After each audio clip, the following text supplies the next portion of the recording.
As of the publishing of this video, Destiny 2's The Final Shape is one day away from release. For those who are unfamiliar with what exactly this is, this expansion is meant to be sort of the Avengers endgame for the Destiny universe. The ultimate showdown with our big bad and the culmination of 10 years of storytelling across 2 games, 7 mainline expansions, and 20 plus seasons of story content. Unlike the MCU leading up to Endgame, however, these last 10 years of Destiny leading till now have been incredibly rocky to say the least, with extreme highs and many extreme lows. If you're outside the Destiny community, you are more than likely to have only heard of the game in the weeks leading up to every new DLC that promised to improve the game, or more likely, heard the most about the game when bad press would come up again and again and again. This is not to say that the game and studio has experienced all negatives over this time period, as it certainly has not. But from what I've seen, the general sentiment from those not already playing has always been one of skepticism. I mean, there is a reason why it's hard for diehard fans to recommend the game to others despite their love and often hate for it.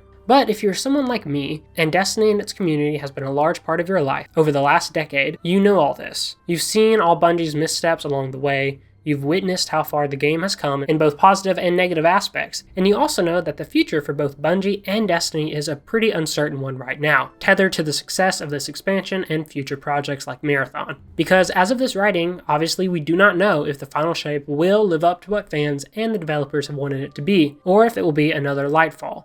Another half-baked, thrown-together expansion with a nearly non-existent story and unsatisfying ending that leaves the game a husk of what it was meant to be. Now, I don't personally think that the Final Shape will be this, as Bungie really knows what is on the line here and wants to serve up a satisfying conclusion to the story. But I also know that no matter what happens, people are going to be disappointed in some aspect. That's just the way things go. However, the general sentiment I've seen online from fans is that, one way or another, this will be the culmination of the story we've been a part of for all these years, and they are just glad to be able to experience that ending together. And I agree with this. The Destiny universe Bungie has built will always hold a special place in my heart, and I'm excited to end this journey with one final ride, no matter the quality of it, knowing that for me, I may not have gotten all I wanted out of Destiny. I don't think anyone did, because everyone comes to Destiny for different reasons. But I'm thankful for the experiences, the memories, and stories and themes I know I'll still remember for years to come. So this is a personal retrospective of my time with the Destiny franchise through all of its highs and lows, looking at my own experiences within the context of the game's 10-year epic, and how even though in some form or fashion it's going to be continuing after the Final Shape, this is the end of that journey for many Guardians. So, grab a cup of coffee, settle into your spaceships, and equip your favorite exotic as we look back one last time before we step forward into the Final Shape. And there's no better place to begin than with our eyes up, Guardian. Guardian? Eyes up, Guardian. It worked.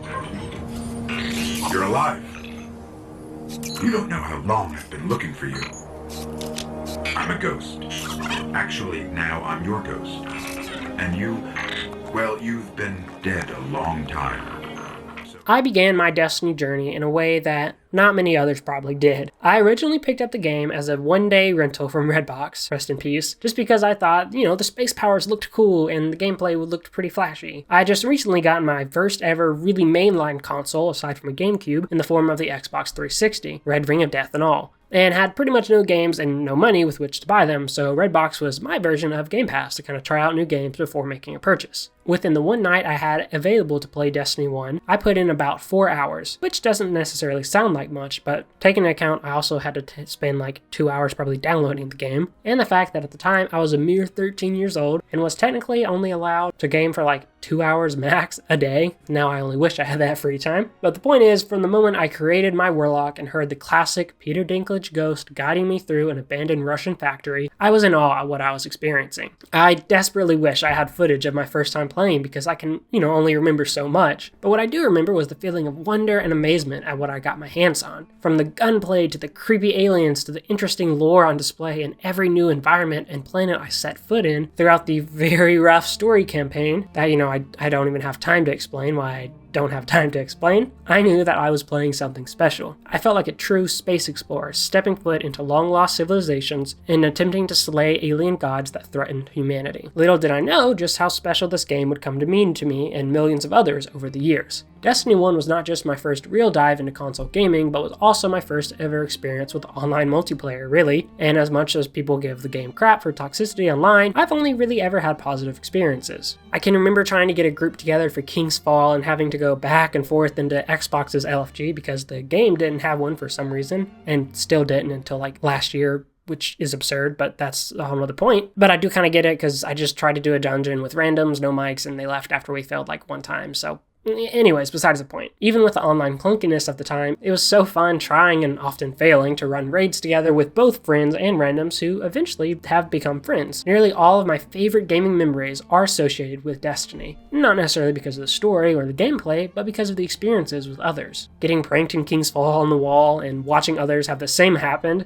or running for my life from Trevor in Outbreak with my fire team cackling in the background, or the feeling of beating my final raid boss I needed for this kind of raid emblem in Destiny 2, which required a completion of all the raids in the game at that time, almost all of which I hadn't completed. So I had to go out of my way to go on LFG to try and find people who were completing this, and it took a good couple weeks, but I did it, and it felt really good, and I had really great experiences along the way. In doing those raids in particular, I interacted with more people than ever, and even found my first and only Destiny clan that I'm still a part of today. Many of us aren't as active as we used to be, but it's okay, because through this clan I was even able to take part in my first D&D campaign, and it's been a blast. We're still going with it off and on, but it's been great. This community aspect of Destiny is one that I know the developers have been really proud of and focused on throughout the years. Although the days of live Bungie streams with content creators in the audience are a distant memory, and Bungie has to be a bit safer with community events unfortunately, these times were truly what helped cement Destiny as not just a fun game,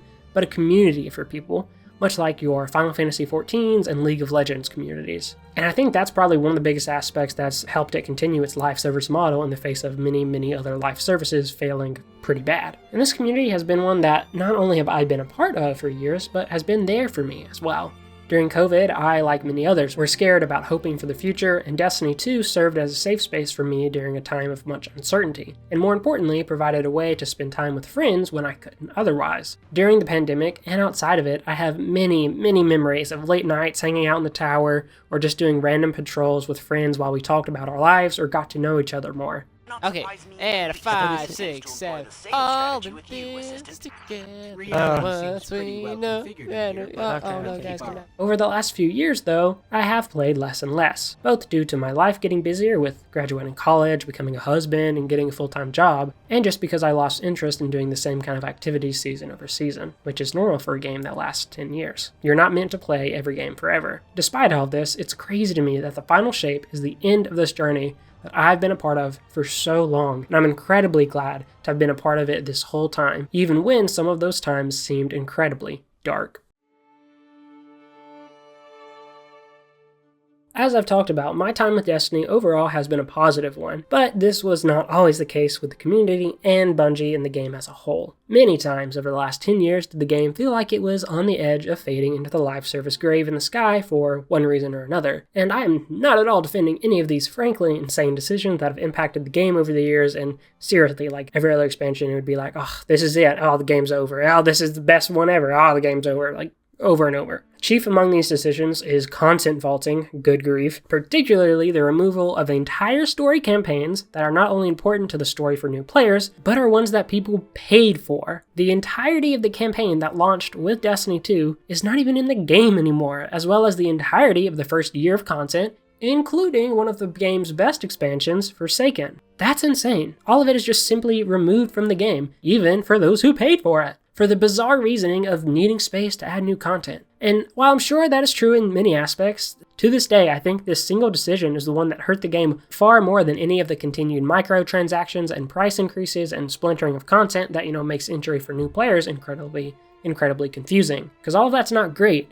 but this content vaulting of stuff people paid for, and that it was like pretty good content, like the Red War wasn't the best thing ever, but it's a whole campaign that launched with the game. So if anyone wanted to get into the game in the last couple years, they'd have to go on YouTube and watch the couple hours of the campaign. The barrier to entry is absolutely insane, and I will never understand really those decisions. And if we take a look at something like Warframe, one of Destiny's kind of main competitors in a lot of ways, I started playing Warframe last year and have been able to experience every single piece of story content, at least that I know of, released in it since its release. up to the brand new content that came out in November or December of last year. And I got to do so entirely for free. What a concept, that's crazy. And all of this, the pricing, the microtransactions, having some of the coolest loot in the game, although Diablo 4 has kind of outdone Destiny here, sadly, and I will not ever pay $20 for skins no matter how cool they look. And the sunsetting of weapons and content that is kind of sort of halfway back into the game anyways, all of that, as not great as it was, occurred before the disaster that was Lightfall.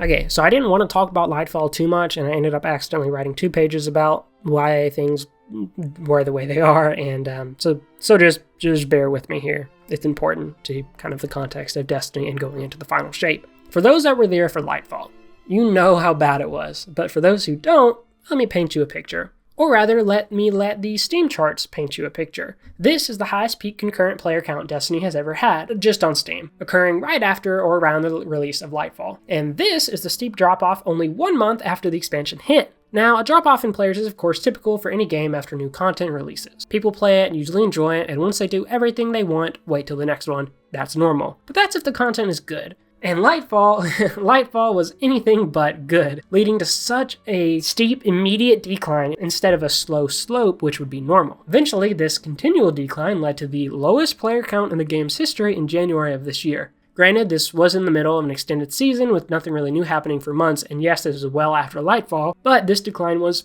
pretty much consistent, with just a few outliers, ever since that initial drop-off of Lightfall. Now, why was Lightfall so bad, you might be asking if you weren't there. Well, I don't have the time or energy to go into all of the details, and if you want that in kind of a more comedic format, I would recommend one of my favorite videos ever by the Jez. He did a great job at going just into the absurdity of this campaign, and it really made sense because he never really pays attention to story anyways. But long story short, Lightfall was an absolute train wreck in nearly every aspect. The story was meant to revolve around us stopping the witness from using something called the Veil, another entity similar to the Traveler, in order to kind of enter the Traveler and use its power. This Veil was a brand new concept that had, not been mentioned prior to the expansion, which is, normal sometimes. So of course, most of the campaign would probably revolve around figuring out what it is going into its detail and history, right? You would think, but no. Instead, we had 2 entire missions out of 8 in the story campaign that were also strikes, so replayable content, so didn't really matter that much, and 2 that were almost entirely dedicated just to learning the new subclass, Strand. So the main story only really involved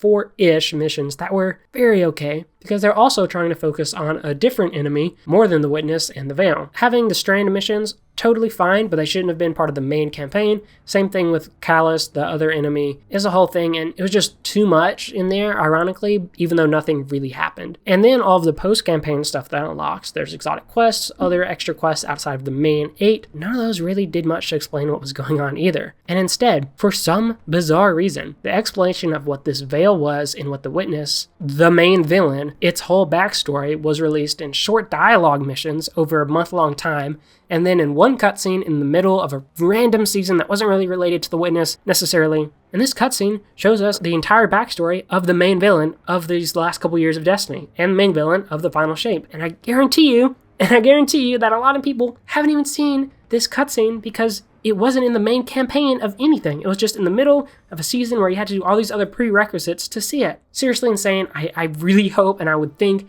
they just throw this in the beginning of the Final Shapes expansion, because if not, people are going to be very confused. This is all a lot, right?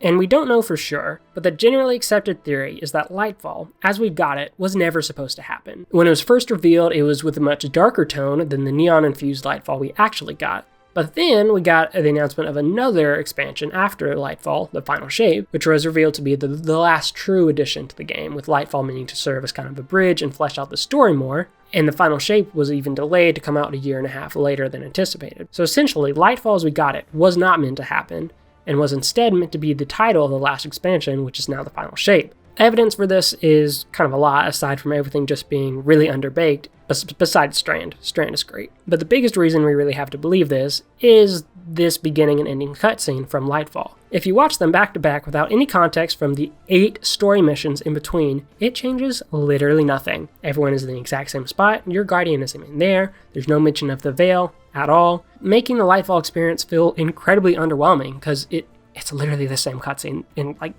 nothing you did in the last 8 hours made any difference. and really had any impact whatsoever. But of course, in the season since then, the story content has been pretty solid, still with issues of it being spread out over too many weeks at a time, but also, like I said, telling us what the Veil is, its history, telling us all the witness, all this stuff that would have been great to have in the main campaign of a whole DLC, but, that's just my opinion. Again, all of this is just a theory, a game, but it all really honestly makes sense within the context of everything. Personally, I played Lightfall and decided to put the game down after that for quite a while, until January or so of this year, honestly. Not only was I incredibly disappointed with it, but I also just wanted to prioritize playing other games, and my life was getting a bit too busy to fit my once normal Destiny hobby into it. Like I mentioned, last year I graduated, got married, and got a full-time job in the span of a couple months, so my time was pretty limited as it was, and for the first time in years, I uninstalled the game and kept it that way for a long while.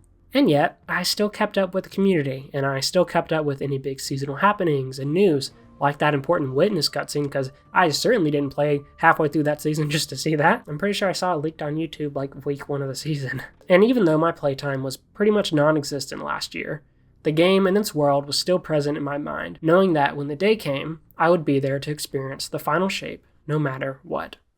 And thanks, for being my guardian.